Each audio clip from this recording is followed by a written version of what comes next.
हरे कृष्णा। ओम अज्ञानतिमिरान्धस्य ज्ञानाञ्जनशलाकया चक्षुरुन्मिलितं येन तस्मै श्रीगुरुवे नमः। नमो विष्णुपादाय कृष्णपृष्ठाय भूतले श्रीमते भक्तिवेदान्त स्वामिनेति नामिने। नमस्ते सारस्वते देवे गौरवाणी प्रचारिणे निर्विशेष शून्यवादी पाश्चात्य देशतारिणे। हे कृष्ण करुणा सिंधो दीनबंधो जगतपते गोपेश गोपिका कांत राधा कांत नमोस्तुते। तप्त कांचन गौरांगी राधे वृंदावनेश्वरी वृषभानुसुते देवी प्रणमामि हरि प्रिये। वंदे अनंताद्भुतैश्वर्यं श्री चैतन्य महाप्रभुं नीचोऽपि यत्प्रसादात् स्यात् भक्ति शास्त्र प्रवर्तकः। जय श्री कृष्ण चैतन्य प्रभु नित्यानंद श्री अद्वैत गदाधर श्रीवासादि गौर भक्त वृंद। हरे कृष्णा कृष्णा कृष्णा हरे हरे, हरे राम राम राम हरे हरे। हरे कृष्णा। तो हम लोग डेमिगॉड्स के ऊपर चर्चा कर रहे हैं काफी दिनों से। मेरे ख्याल से शायद ये 7वां दिन चल रहा है डेमिगॉड्स का।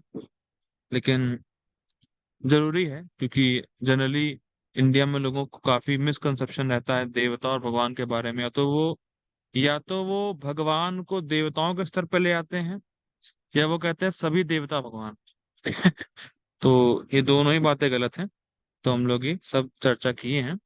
तो आज का हमारा मुद्दा है, आज का हमारा जो विषय है वो ये है कि हम लोग देवताओं की पूजा किस प्रकार से करते हैं। क्योंकि हम लोगों ने देखा कि कुछ ऐसे लोग हैं जो देवताओं की पूजा करते हैं अपनी भौतिक इच्छाओं को पूरी करने के लिए, पर शास्त्रों में देवताओं की पूजा करने की विधि क्या है, इसको हम लोग अभी देखेंगे। तो देखिए जनरली क्या होता है कि देवताओं की पूजा करने के लिए एक विशेष तिथियां आती हैं, या कह सकते हैं महीने में कुछ दिन उन विशेष देवी देवताओं की पूजा के लिए होता है। जैसे अभी नवरात्रि आएंगी, तो नवरात्रि जो है दुर्गा माँ की पूजा करने के लिए विशेष दिन है, वो 9 दिन। तो ऐसे करते करते कुछ विशेष दिन आते हैं देवी देवताओं की पूजा करने के लिए, और इन सभी दिनों को सारे जो लोग होते हैं ऑब्जर्व करते हैं। जितना भी हिंदू समाज है, सनातनी समाज है, वो उसको ऑब्जर्व करता ही करता है। भले भले पता है Krishna supreme personality of God head है, हम कृष्ण के भक्त हैं, लेकिन वो देवी देवताओं का सम्मान करते हुए उन दिनों में देवी देवताओं की पूजा करता है और उनकी वंदना करता है। लेकिन किस उद्देश्य से करता है, ये एक भक्त को पता रहता है। देखिए पूजा करना या किसी का सम्मान करना, किसी की उपासना करना, ये दिक्कत नहीं है। किस इंटेंशन से आप पूजा कर रहे हो, क्या लेके पूजा कर रहे हो, या क्या सोच के पूजा कर रहे हो, इसमें अंतर आ जाता है। जैसे भागवतम में आया है, जैसी जिसकी श्रद्धा है वैसे ही उसको उसका फल मिलेगा। जैसे 17वें अध्याय में भगवान कृष्ण कहते हैं गीता में, 17वां अध्याय है श्रद्धाओं का विभाग हिंदी में। तो वहां पे एक पॉइंट आता है टीका में कि अगर मान लीजिए आप कोई कर्म कांड कर रहे हो, मतलब कर्म कांड करने का मतलब है, मान लीजिए आप तो कृष्ण के भक्त हैं, आपको देवी देवताओं ओ का सम्मान तो आप करते हैं, पर उनकी पूजा में ज्यादा कुछ विशेष रुचि है नहीं। आपको केवल कृष्ण का भजन करने में रुचि है। लेकिन आपको आपके मान लीजिए घर में कर्मकांड हो रहा है, कोई श्राद्ध हो रहा है, कोई हवन हो रहा है, तो आप वहां जाके बैठो, पर उसमें ये श्रद्धा मत रखो कि मेरी भक्ति से बढ़ेगी, तो कोई दिक्कत नहीं, क्योंकि आपको उसका फल मिलेगा ही नहीं, क्योंकि आपको श्रद्धा ही नहीं है उसमें। तो श्रद्धा अनुसारेण फल मिलता है। अगर आपकी श्रद्धा जिस चीज में है उस हिसाब से फल मिलता है। तो श्रद्धा कहने का मतलब ये इन सोचना चाहिए कि श्रद्धा मतलब है कि उसमें विश्वास, ऐसा नहीं। श्रद्धा मतलब उस प्रोसेस में विश्वास। जैसे मान लीजिए कोई व्यक्ति ये सोचे कि मैं कृष्ण की भक्ति कर रहा हूँ, कृष्ण का भजन कर रहा हूँ, हरि नाम ले रहा हूँ, पर नवरात्रि के व्रतों से मुझे हरि नाम में रुचि आ जाएगी, ये अपराध है। ये भक्ति देवी के प्रति अपराध है।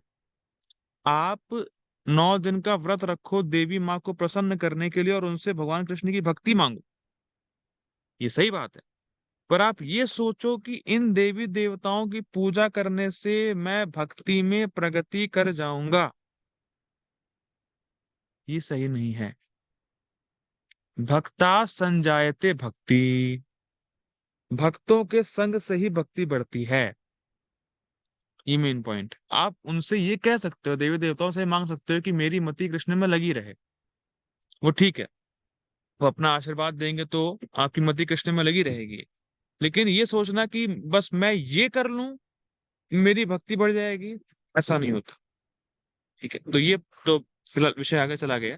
तो मेन पॉइंट ये बताया जा रहा था यहाँ पे कि हर अलग अलग देवी देवताओं के लिए अलग अलग दिन डिजाइन करके रखे हैं, या अलग अलग दिन आते हैं जिसमें हम एक पर्टिकुलर देवी देवता की पूजा करते हैं, उनकी मूर्तियां बनाते हैं, उनको वर्शिप करते हैं, मंत्रों का उच्चारण करते हैं, उनको अ, जो फूड स्टफ्स है वो ऑफर करते हैं। देखिए समझिए, जो कृष्ण को फूड ऑफर होता है उसको हम बोलते हैं प्रसादम, कृष्ण प्रसादम या विष्णु प्रसादम, ये सब नाम देते हैं।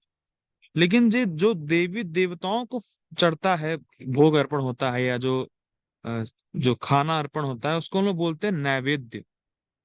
नैवेद्य सुना होगा, ये कई बार जो पंडित लोग होते हैं, जो कर्मकांडी पंडित लोग हैं, वो बोलते हैं कि आप नैवेद्य में कुछ दीजिए, या इनको कुछ चढ़ाइए देवी देवताओं को, तो उनको नैवेद्य बोला जाता है। और उस टाइम पे लोग लोग शास्त्र भी पढ़ते हैं, कीर्तन भी करते हैं। देखिए कीर्तन बेसिकली प्रभुपाद जी बोलते थे, कीर्तन शब्द इज स्पेसिफिकली वो कृष्णा। अगर आप कीर्तन बोल रहे हो तो कीर्तन का मतलब ही होता है कि विष्णु तत्व का जो भजन करता है उसको कीर्तन बोलते हैं। तो ये प्रभुपाद जी के शब्द हैं, आप लोग देख सकते हैं, किसी भागवतम के परपट में आता है, प्रभुपाद जी बोलते हैं कि काली कीर्तन नहीं होता, जैसे उसमें बोला गया है, श्रवणम कीर्तनम विष्णु। कीर्तन मीन्स विष्णु का कीर्तन होना चाहिए, काली कीर्तन का कोई मतलब नहीं है। हाँ, आप काली माता को प्रे कर सकते हैं, उनकी प्रेयर गा सकते हैं, पर वो कीर्तन नहीं कहलाता। कीर्तन केवल हरि का ही होता है। ठीक है, तो और जो देखिए, जो देव जैसे देखिए बहुत सिंपल है। जैसे मान लीजिए, जैसे प्रभुपाद जी बोल, जैसे यहाँ पे भी क्या है, कनाडा में एक ट्रेंड है जो मुझे बड़ा खराब लगता है, लेकिन है तो है, क्या कर सकते हैं। तो यहाँ पे लोग अपने कुत्तों को बहुत टहराते हैं। जो कुत्ते हैं उनको लोग बहुत टहराते हैं। तो ठीक है, ठीक है, जो है वो सो है। प्रभुपाद जी बोलते थे, वेस्ट में इस ट्रेंड को देख देख के ही ये बोलते थे Prabhupada ji, if you love me, love my dog. अगर आप मुझसे प्रेम करना चाहते हो तो मेरे कुत्ते से ही प्रेम करो।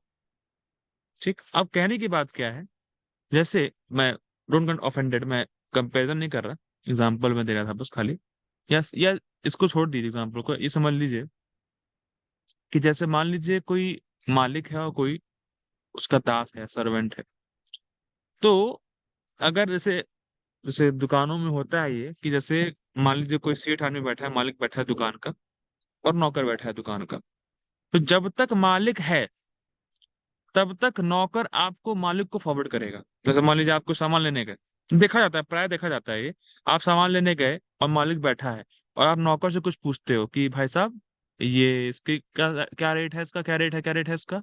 तो कहता है मुझसे मत पूछिए, मैं तो काम करने वाला हूँ, आप इनसे पूछिए, मालिक है। तो वैसे ही जो देवी देवता हैं, जब आप उनको अप्रोच करते हैं तो वो कहते हैं, तो वो यही टेंशन लेके जाते हैं कि अरे भाई, तुम मेरे भक्त बन रहे हो, ठीक है, मेरी पूजा कर रहे हो, पर समझो मेरे मालिक यहाँ है तो तुम उनके पास जाओ। आप बात समझिए। जैसे जब आप कभी कभी भी देवी देवता के पास जाते हैं, तो देवी देवता का हमेशा ही मोटिव रहता है कि अरे भाई, तुम मेरे पास आए हो, लेकिन ठीक है तुम आए हो तो ठीक है, लेकिन तुम वास्तव में कृष्ण के पास जाओ। और देवी देवताओं में खास बात क्या है कि अगर आप किसी भी देवी देवता के निष्काम भाव से पूजा करेंगे, मतलब उनसे कुछ भौतिक नहीं मांगेंगे, आपकी जो मतलब आपको बस उनका पूजा करना अच्छा लगता है। जैसे हर किसी का इष्ट देव होता है, तो किसी को देवी की पूजा करना अच्छा लगता है, किसी को गणेश जी की पूजा करना अच्छा लगता है, किसी को शिव जी की पूजा करना अच्छा लगता है, वो अपने पुराने संस्कारों की वजह से आता है। भगवान देते हैं श्रद्धा उन लोगों को। लेकिन अगर आप कुछ भौतिक ना मांगो, बस निष्काम भाव से सेवा करते रहो, सेवा करते रहो, सेवा करते रहो, वो आपके निष्काम भाव को देखकर देवी देवता आपको कृष्ण को फॉरवर्ड कर देते हैं। ये सीन है। तो जो देवी देवता है वो भी वेट करते हैं कि अरे जो जीवात्मा मेरे पास आया है, काश ये कृष्ण की भक्ति करने लग जाए। तो ये बहुत इंपॉर्टेंट पॉइंट है। लेकिन इसीलिए हम किसी की भी उपासना करें, भजन करें, तो ये दो बातें हमेशा याद रखें। निष्काम भाव, और उस उनका जो पद है या उनका जो रोल है वो समझ के पूजा करें। दो चीजें अगर आप करेंगे तो आप सही मार्ग में, आप किसी भी देवी देवता की पूजा करो तब कोई दिक्कत नहीं है। अगर ये दो चीजें हैं कि आप जानते हैं कि आप निष्काम भाव से भजन करो, और आप जानो कि ये देवी देवता कृष्ण का दास है। जनरली लोग जो इस्कॉन में भी होते हैं वो कहते हैं कि ये देवी देवता सब फालतू हैं। वो देवी देवता को हटा ही देते हैं। तो हटाना नहीं है, पर कृष्ण से कनेक्शन देखना है कि ये देवी देवता का कृष्ण से कनेक्शन क्या है, बस तब सही हो जाएगा। ठीक है। तो अब जब देवी देवताओं की पूजा करते हैं तो बेसिकली दो कॉमन मंत्र हैं जिसको पढ़ा जाता है। जैसे एक तो ये बहुत कॉमन कॉमन श्लोक है, और ये श्रीमद् भागवतम में 11वें स्कंद का है। कायेन वाचा मनसेन्द्रियैर्वा बुद्ध्यात्मना वा न बुद्ध्यात्मना वा प्रकृते स्वभावः करोमि यत् यत् सकलम परस्मै नारायणायेति समर्पयामि। देखिए, नारायण को समर्पित ही करते हैं, क्योंकि जो देवी देवता भी हैं, जब तक चीजें नारायण को समर्पित नहीं होंगी वो भी नहीं लेते। भाई, जब अगर आप कहीं गए हो, भोज पे गए हो या किसी को इनवाइट करने गए हो, तो अगर आप मालिक को ही इनवाइट नहीं करोगे तो सर्वेंट कैसे आएगा? आप सर्वेंट को इनविटेशन देने भी जाओगे तो कहेगा भाई पहले मालिक को तो दो, मालिक आएगा तो मैं खुद ही आ जाऊंगा, क्योंकि मेरा काम मालिक के पीछे चलना, पीछे भी चलना मेरा काम है। तो वैसे ही जब तक आप नारायण को कुछ नहीं दोगे तब तक आपकी देवी देवताओं की उपासना भी इनकम्प्लीट हो जाएगी। लोग ये समझते नहीं है। जब तक आप नारायण को या विष्णु को या कृष्ण को सेंटर नहीं रखोगे तब तक आपकी देवी देवताओं की पूजा भी इनकम्प्लीट रहेगी। तो देवी देवताओं की पूजा में भी ये श्लोक बोला जाता है कि मैं जो भी कर रहा हूं वो नारायण को समर्पित है, और जब नारायण को समर्पित है तब देवी देवता अपना हिस्सा ग्रहण कर लेंगे उसमें। ये बहुत इंपॉर्टेंट पॉइंट है। और दूसरा तो हम जानते ही हैं, हरे कृष्णा कृष्णा कृष्णा हरे हरे, हरे राम राम राम हरे हरे। जनरली ये लोग बोलते नहीं है देवी देवताओं की उपासना। तो देखिए, अब ऐसा होता है कि अब जैसे किसी भी एक विशेष तिथि में किसी भी एक देवी देवता की पूजा करने के बाद, मंत्रों का उच्चारण करने के बाद, भजन करने के बाद, फिर उनको क्या है, उनको फिर नदी में या कोई पवित्र नदी में या कोई गंगा जी में, यमुना जी में, कहीं भी फिर उनका करते हैं विसर्जन। तो ये चीजें रहती हैं। ठीक है। मोस्टली क्या करते हैं, मोस्टली लोग तो जो है वो विसर्जन करते हैं नदियों में जाकर। वो करना चाहिए। मतलब ये रहता है कि जब आप बनाते हैं किसी देवी देवता की मूर्ति अगर आप बनाते हैं तो फिर आप उनको इन्वोक करते हैं, फिर वो उनमें आ जाते हैं, आपकी सेवा ले लेते हैं, फिर उसके बाद आप उनको कर देते हैं विसर्जन। ठीक है। जनरली यही होता है। ठीक है। अब हमारा टॉपिक बहुत इंटरेस्टिंग है। Krishna the master of all demigods. Krishna जो है सभी देवी देवताओं के मालिक हैं। ये तो हम लोग पढ़ते हुए आ ही रहे हैं, फिलहाल कितनी बार हम लोगों ने इसी डेमिगॉड्स टॉपिक में पढ़ लिया है इस बात को। लेकिन ये अलग भी टॉपिक रखा है इस पुस्तक में, और कई सारे श्लोक भी हैं और कई सारी कहानियां भी हैं। तो हम लोग फास्ट फास्ट इसको पढ़ते हैं। ठीक है। अब देखिए, 10वें अध्याय का दूसरा श्लोक है जिसमें वो कहते हैं, भगवान कृष्ण कहते हैं अर्जुन को, ना मे विदुः सुरगणः प्रभवम न महर्षयः अहम आदिर्हि देवानां महर्षीणाम च सर्वशः। देखिए, ना मे विदुः सुरगणा, मुझे देवता तक नहीं जानते। प्रभवम ना महर्षयः, मेरे प्रभाव को महर्षि तक नहीं जानते। अच्छा, क्यों नहीं जानते? अहम आदिर्हि देवानाम, मैं ही सभी देवताओं का आदि है इसलिए नहीं जानते। जैसे क्या आप जैसे से मान लीजिए कोई व्यक्ति 25 साल का है, लड़का है, अगर आप उससे पूछो कि क्या तुम अपने पिताजी के बचपन को जानते हो, कि तुम्हारे पिताजी के बचपन में क्या घटनाएं घटी थी, कहेगा मेरे पिताजी, कहेगा नहीं जानते। सिंपल, जो थोड़ा सा कॉमन सेंस लगाएगा वही वही बोलेगा। सभी लोग यही बोलेंगे फिलहाल कि नहीं जानते कि मेरे पिताजी बचपन में क्या किए थे, कैसे दिखते थे, क्या था क्या नहीं था। वो नहीं जानेगा। क्यों नहीं जानेगा? क्योंकि वो बच्चा अपने पिता के बाद पैदा हुआ। ठीक। इसी तरह देवता भगवान को नहीं जान पाते क्योंकि सारे देवता भगवान के बाद आए। इसीलिए भगवान बोल रहे हैं अहम आदिर ही देवानाम, मैं सभी देवताओं का आदि। सिंपल। और जो 25, जो लड़का है 25 साल का, वो अपने पिता पे आश्रित है कि नहीं है? बिल्कुल आश्रित है। क्या 25 साल के लड़के की सत्ता अपने पिता पे है? बिल्कुल है, क्योंकि पिता है तभी बच्चा आया है। तो वैसे ही सभी देवताओं की जो सत्ता है, एग्जिस्टेंस है, वो कृष्ण पे आश्रित है, क्योंकि सबसे पहले कृष्ण ही थे। और इसीलिए कृष्ण को कोई जानता भी नहीं कृष्ण के अलावा। ठीक है। ये पॉइंट है, तो ये पॉइंट हमें पकड़ना है कि कृष्ण से पहले कुछ नहीं था। सारे देवताओं, सारे देवी देवताओं की सत्ता या एग्जिस्टेंस या जो वो है, उनका जो सत्व है, वो कृष्ण पे ही आश्रित है। ठीक है। ये तो हो गया 10वें अध्याय का दूसरा श्लोक, गीता का रेफरेंस। अब यहाँ पे रेफरेंस दे रहे हैं श्रीमद् भागवतम के 1.1.1 का। तो वो तो श्लोक गाने में बहुत सुंदर है, लेकिन पूरा गाऊंगा नहीं, खाली इसमें लाइन लिखी गई है वो बता देता हूँ। मुह्यन्ति यत् सूरयः तेजो वारी मृदाम यथा मिनिमयो यत्र त्रिसर्गो मृषा। देखिए क्या लिखा है, मुह्यन्ति यत् सूरयः। सूर्य मतलब होता है देवता। देखिए देखिए दो ही प्रकार के लोग होते हैं, सुर और असुर। सुर मतलब देवता, असुर मतलब दानव या डीमोन्स। तो मुह्यन्ति यत् सूरयः, मुह्यंती मतलब मोह में पड़ जाना, मतलब भ्रम में आ जाना। तो देवी देवता तक मोह में आ जाते हैं भगवान के विषय में। अच्छा, कैसे मोह में आ जाते हैं? तो एग्जाम्पल दे रहे हैं, यत त्रिसर्गो मृषा। जैसे गर्मियों में आप देखे होंगे, हाईवे पे आपको दिखता है मिराज, रोड पे पानी दिखता है पर पानी होता नहीं है। First point. और दूसरा, जितना ही आप आगे बढ़ेंगे पानी आपसे दूर हो जाएगा।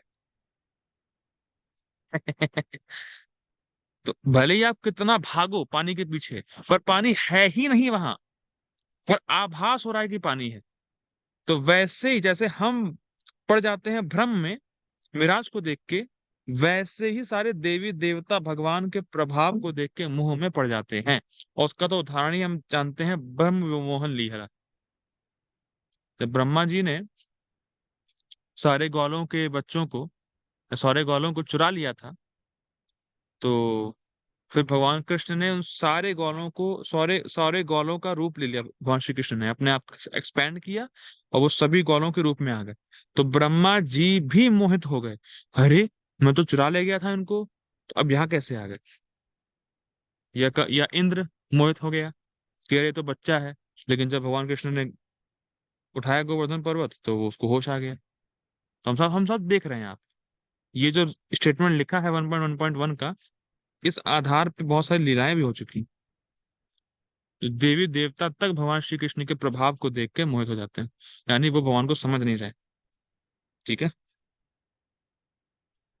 अब क्या है देखिए, इसमें एक कथा आती है, और एक कथा, फिलहाल इसमें दो कथाएं हैं, बड़ी बड़ी कथा है, पर मैं एक ही कथा बोलूंगा क्योंकि फिर टाइम भी ज्यादा नहीं है। तो देखिए, एक बार की बात है, सरस्वती नदी के तट पर बहुत सारे ऋषि बैठे हुए थे। और ऋषियों का काम होता, देखिए जो ऋषि है ना, ऋषि ऋषि का काम है भगवत संबंधी बातें करना। एक कुत्ता दौड़ते हुए आया था मेरी तरफ, मैंने कहा कि अरे क्यों आ रहा है भाई? वो चला गया वो शायद सुनने आ रहा हो कथा। लेकिन बात समझिए, मनुष्य के अलावा जो मैं ये बोल रहा हूँ, मनुष्य के अलावा कोई समझ नहीं सकता। तो बहुत स्पेशल है भगवान के विषय में। कोई भी जो अन्य मनुष्य के अलावा जो योनियां हैं, समझ नहीं पाएंगे इस बात को। भले आ जाए बैठ जाए पर समझ नहीं पाएगा वो, देख सकता है फिलहाल। तो यहाँ बात ये होती है, जो ऋषि होते हैं, हाँ, तो ऋषि जो होते हैं, देखिए ऋषि का मतलब होता है वो केवल भगवत संबंधी बातें करेगा। मतलब वो केवल भगवान के विषय में ही जिज्ञासा करेगा, वो ऋषि है। ऋषि मतलब वो नहीं जो पॉलिटिक्स की बात करे और कैसे पैसे कमाया जाए इसकी बात करे, सत्ता इसकी सत्ता नहीं आनी चाहिए, सत्ता मेरी आनी चाहिए, मुझे पावर चाहिए, मेरे इतने फॉलोवर्स हों, ये हो फलाना धमाका। ऋषि वो है ही नहीं, वो ऋषि नहीं हो सकता। हाँ, वो ऋषि की ड्रेस पहन सकता है, पर वो ऋषि है नहीं। तो वैसे ही सरस्वती नदी के पास में तीन माफ कीजिएगा, सरस्वती नदी के पास में बहुत सारे ऋषि बैठे हुए थे। अब ऋषि बैठे हैं तो मैंने बताया ऋषि जैसे होते हैं, वास्तविक ऋषि बैठे हुए थे। तो वास्तविक ऋषि का काम ही होता है कि भगवान के बारे में जिज्ञासा करना। तो बहुत सारे ऋषि बैठे हुए थे और उन सब ऋषियों में चर्चा हुई कि कौन सुप्रीम है। देखिए जगत में जिसको हम लोग बोलते हैं गुण अवतार, तो गुण अवतार तीन होते हैं। और प्राय लोगों की नॉलेज गुण अवतार तक ही सीमित रहती है, क्योंकि गुण अवतार केवल इस भौतिक जगत में ही काम करते हैं, इसीलिए उनको इनकी नॉलेज होती है, क्योंकि उनको आध्यात्मिक जगत के बारे में कुछ पता है ही नहीं यहाँ के लोगों को, तो वहां का ज्ञान भी नहीं होगा। तो तो जो भौतिक जगत में जो तीन गुण अवतार हैं, वो है ब्रह्मा विष्णु महेश, सब जानते हैं इसको। तो यही बात चली ऋषियों के बीच में कि ब्रह्मा सुप्रीम है, विष्णु सुप्रीम है, कि महेश यानी शिव जी सुप्रीम। तो ये बात चली ऋषियों के बीच में। अब किसी ने कहा नहीं ब्रह्मा सुप्रीम है, किसी ने कहा नहीं विष्णु सुप्रीम है, किसी ने कहा नहीं शिव जी सुप्रीम है। चलने लगा मतभेद। तो फिर ऋषियों ने भृगु मुनि को अपॉइंट किया। तो देखिए भृगु मुनि कौन है? भृगु मुनि ब्रह्मा जी के पुत्र हैं और शिव जी के भाई हैं। तो भृगु मुनि को अपॉइंट किया कि भैया, भैया नहीं बोला होगा, माफ कीजिएगा, मेरा एक्सेंट है। भृगु मुनि को बोला कि आप जाइए और पता लगाइए कि ब्रह्मा सुप्रीम है, विष्णु सुप्रीम है, या शिव जी सुप्रीम। तो भृगु मुनि का एक तरीका था टेस्ट करने का, वो तरीका सामने भी आएगा। ठीक है, तो देखिए अब क्या हुआ। तो भृगु मुनि सबसे पहले अपने पिता ब्रह्मा जी के पास गए। ठीक।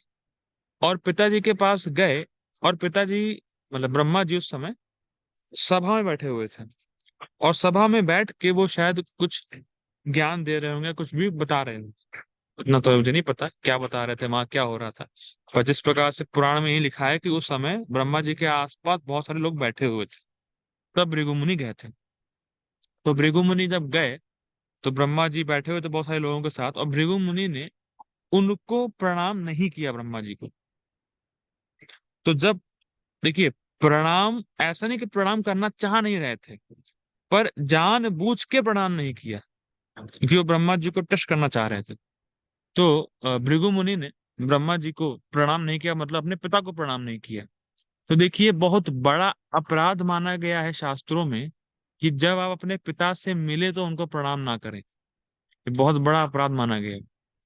और इससे जो आपका तेज है, तेज को क्या बोलेंगे, मतलब आपका जो एक एक इफेक्ट है, इन्फ्लुएंस है लोगों, मतलब समाज में, या कह सकते हैं जो आपके अंदर जो एक रहता है, जो ऑरा रहता है, ऑरा बोल सकते हैं उसको, तो वो कम हो जाता है अगर आप अपने पिता को देखते ही प्रणाम नहीं करते तो। ये नहीं कि पिताजी अभी आए हैं, अरे पिताजी आप बैठिए मैं भी आता हूँ, गए आके फिर प्रणाम किया, वो नहीं, देखते ही प्रणाम करना होता। ये एक संतान का कर्तव्य है कि वो माता पिता को देखते ही प्रणाम करे। जैसे मेरे एक फूफा जी हैं, बहुत इस मामले में बहुत आगे हैं वो, वक्त नहीं लेकिन सामने में बहुत आगे हैं। तो वो जब भी सुबह उठते हैं, तो जितने भी उनके उनसे बड़े लोग होते हैं उन सबके पाँव छूते हैं, आज तक छूते हैं। उनकी खुद की एज मेरे ख्याल से शायद 50-50 के आसपास होगी, 50 होंगे शायद, वो 50 के तो होंगे कम से कम। तो वो अभी भी सबके पैर छूते हैं जो उनसे बड़े होते हैं, और सब जो बड़े होते हैं उनके पैर छूते हैं, और छोटों से कहते हैं मेरे पाँव छू। तो तो ये बहुत और केवल पिता माता पिता की बात नहीं हो रही है, जब भी अगर आप अपने शिक्षा गुरु या दीक्षा गुरु से मिलें तो तुरंत देखते ही प्रणाम करना चाहिए। तो ये रेस्पेक्ट का भाव होता है।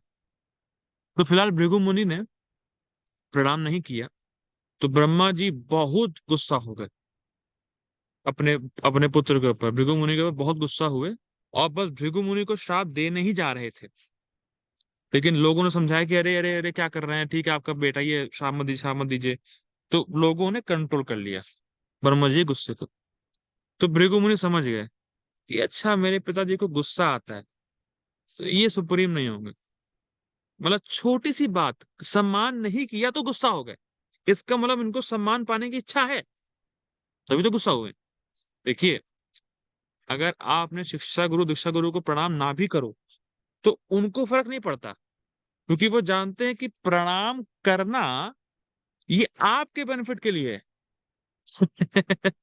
वो गुस्सा नहीं करेंगे, और वो समझाएंगे कि आप, वो ये नहीं कहेंगे कि तुम मुझे प्रणाम करो।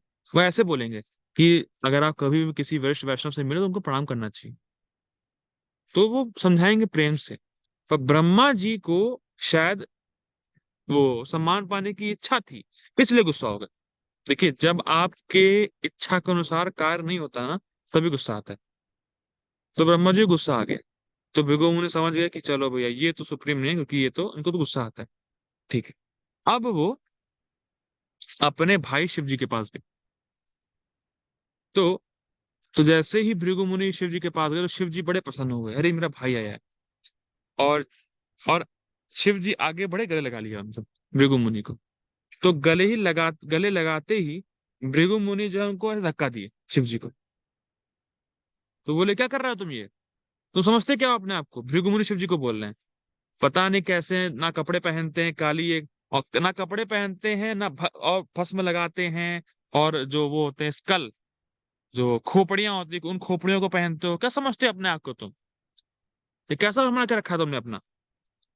तो ऐसे बोले भृगु मुनि शिव जी को कि तुम समझते क्या हो, कि भस्म लगा लोगे तो ये वो, बहुत बहुत ऐसे बुरा बुरा बुरा बोले वो, कि तुम्हें समझता नहीं है, तुम नहाते नहीं हो, गंदे गंदे रहते हो, तमोगुण में रहते हो, ये है वो, खूब बोला भृगु मुनि ने शिव जी को।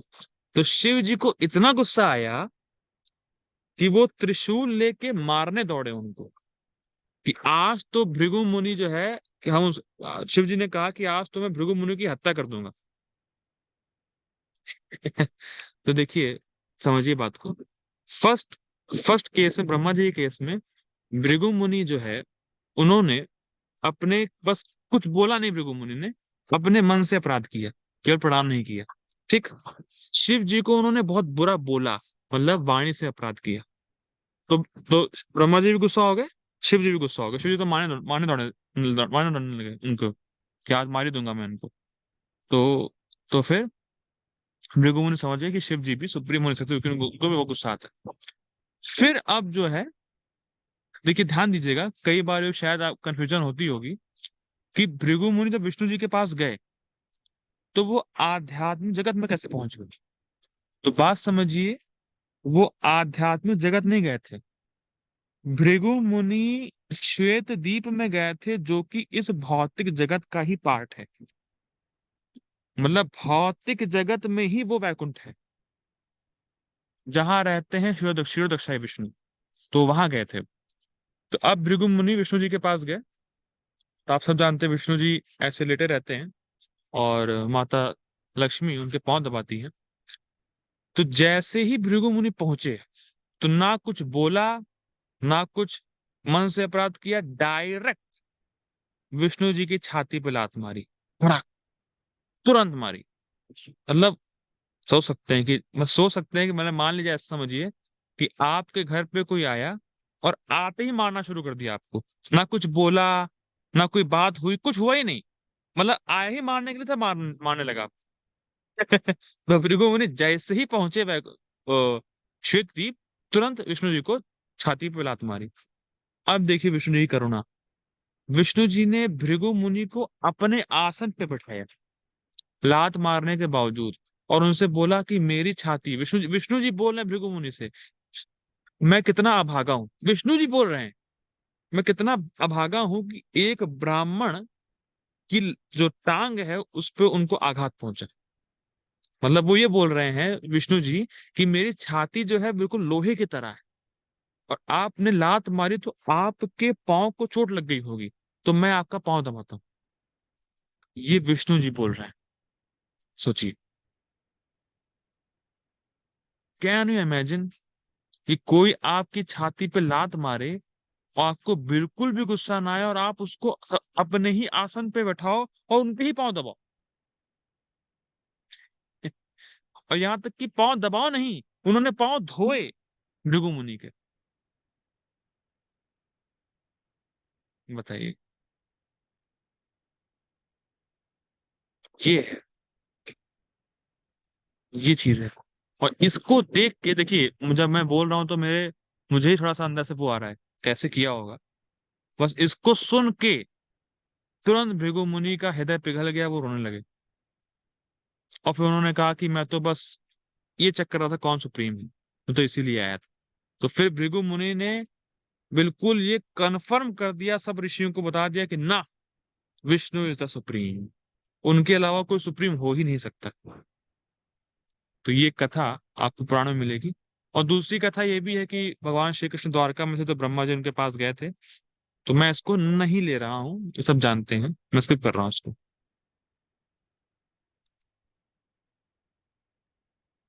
ठीक है। तो अब ये चर्चा आती है कि फिर सबसे हाईएस्ट भजन क्या है। देखिए, सबसे हाईएस्ट भजन ये है कि जिससे आपकी चेतना शुद्ध हो जाए। अगर आप देवी देवताओं की पूजा करते हैं तो ठीक है, आप कर रहे हो, सब कुछ ठीक है, लेकिन आपकी चेतना शुद्ध नहीं होती। और चेतना शुद्ध होने का अर्थ ये है कि जब आप समझ जाओ कि मैं इस भौतिक जगत का हूं ही नहीं, और कोई भी भौतिक जगत की चीजें मुझे संतुष्ट नहीं कर सकती, जब आप ये समझ जाओ, तो आप सबसे उच्च मार्ग के भजन पे हो। और वो कृष्ण की भक्ति ही है, ऐसा चैतन्य चैतन्य में लिखा गया है। कृष्ण भक्त निष्काम अतएव शांत, भुक्ति मुक्ति सिद्धि कामी सकले अशांत। जो कृष्ण भक्त है केवल वही निष्काम है और वही शांत है। बाकी जितने भी लोग हैं वो भुक्ति और मुक्ति चाहते हैं, या तो भोग चाहते हैं या भगवान से एक हो जाना चाहते हैं, और वो हमेशा अशांत रहते हैं। तो इसीलिए, और तो जो बुद्धिमान व्यक्ति है, देखिए कृष्ण सुप्रीम है और सारे देवी देवता कृष्ण के आश्रय हैं। तो बुद्धिमान व्यक्ति वही होगा जो जड़ में पानी डालेगा। तो जो व्यक्ति कृष्ण का भजन कर रहा है वो तो कृष्ण को संतुष्ट कर ही रहा है, साथ में सभी देवताओं को संतुष्ट कर रहा है, सभी देवताओं का आशीर्वाद उसको मिल रहा है। इसीलिए कृष्ण का भजन करना ही टॉप मोस्ट भजन है। ठीक है, तो यहाँ पे हमारा टॉपिक खत्म हुआ। अब हम लोग कल सबसे जो हाईलाइट प्रश्न है, जो सबसे फेमस प्रश्न है, उसको देखेंगे कि देवता 33 कोटि 33 करोड़। ये हम लोग कल देखेंगे कि देवताओं की संख्या क्या है। ठीक है। जगत गुरु श्री प्रभुपाद की जय। हरे कृष्णा। हरि बोल।